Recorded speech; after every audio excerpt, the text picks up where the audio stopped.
Hey, this is Politics with Laura, and I got a good one for you today. I think this article is rather interesting. It's from Yahoo. It is about clarifying the 1887 law. When you had the January 6th, when there was an insurrection, and oh my goodness, so much happened that day. And it shook the United States government to the point to where Congress had to come back and clarify some things to ensure if this ever happens again, then people will go to jail behind an insurrection. Let's check this out. Okay, senators reached a deal to clarify the 1887 law. Senators at center of January 6th attempt to overturn elections. Now that I found rather interesting. Why does this not want to go down? Okay.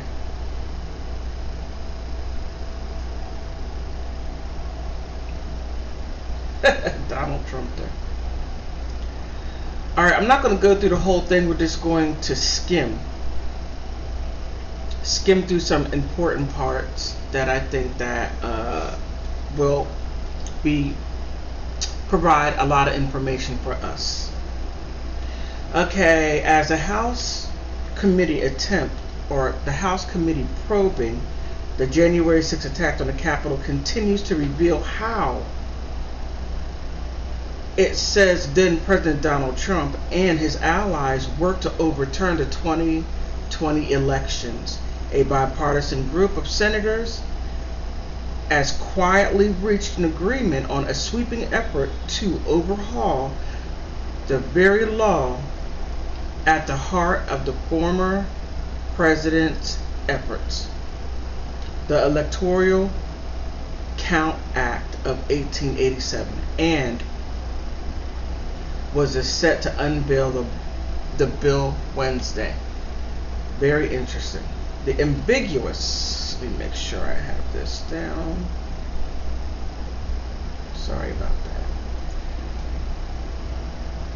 that. The ambiguous 19th century law attempts to prescribe both process by which the Electoral College selects the president and vice president and how Congress then counts those votes.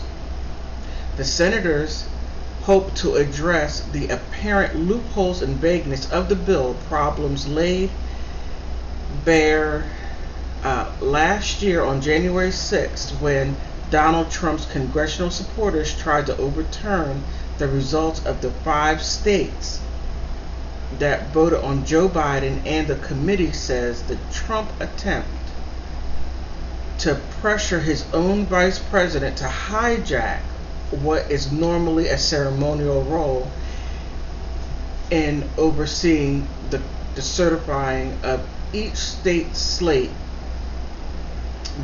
of the electoral votes. Then that fueled the Capitol insurrection. That right there is just rather interesting. Because behind the scenes, I have to say I learned a lot when this happened, because there was a lot I did not know. And dare I say, I just didn't take the extra step to have a deeper understanding. However, this made everyone take a deeper look into our elections. And I thought that was interesting. And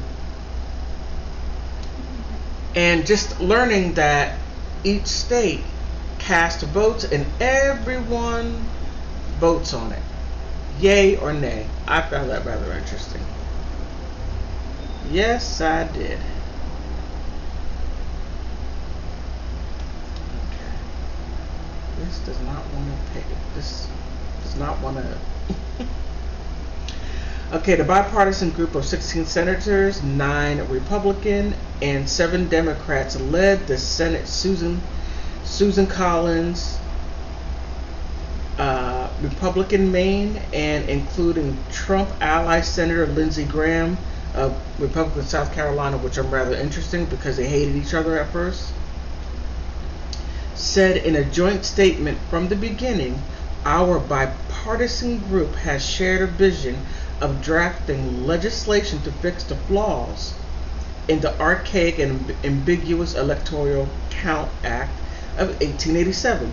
Through numerous meetings and debates among colleagues, as well as conversations with a wide variety of election experts and legal scholars, we have developed legislation that establishes clear guidelines for our system that certifies the counting electoral votes from the president to vice president.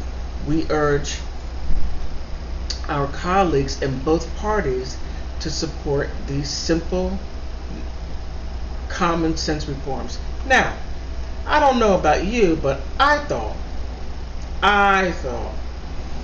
that we elected the vice president. Now, I knew the Electoral College elected the president, but I had no idea that they also elected the vice president. So, the president can suggest, but then the Electoral College will select. Interesting. And there is something else that I wanted to take a look at. Oh, where is it?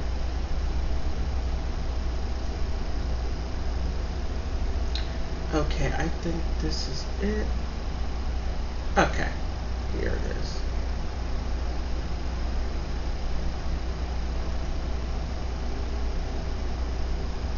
Here. On January 6th, Vice President Mike Pence ignored the pressure campaign Trump and his allies mounted and certified the electoral totals from each state. But the Senate group, in its release statement, stated that the bill affirmatively states that the constitutional role of the vice president as the presiding officer of the joint meeting of Congress is solely ministerial,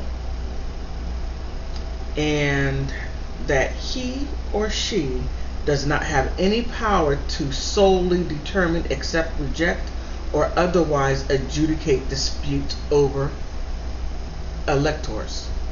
Now, I most definitely found that rather interesting.